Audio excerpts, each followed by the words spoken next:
déjà entreprise tant au niveau de la radio elle-même qu'au niveau de la synchronie des professionnels de la communication.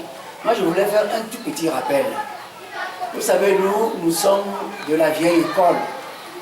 Nous avons connu ce qu'on appelle le journalisme à l'époque du parti unique.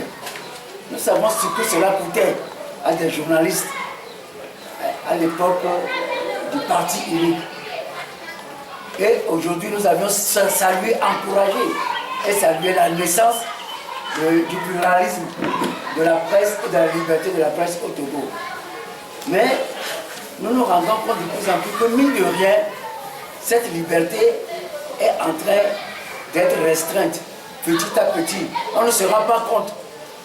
On ne se rend pas compte, mais petit à petit, on commence déjà par nous étouffer.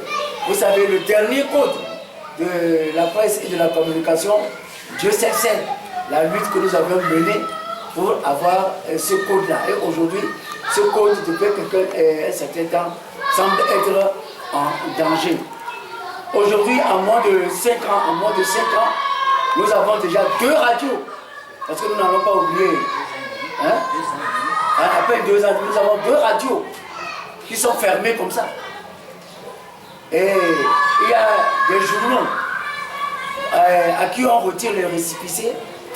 Peut-être qu'aujourd'hui, ce n'est pas nous qui sommes directement concernés.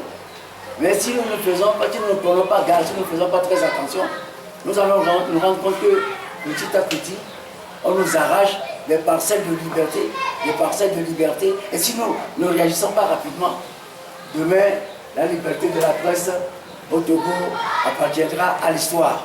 Et c'est ce que nous devons absolument éviter.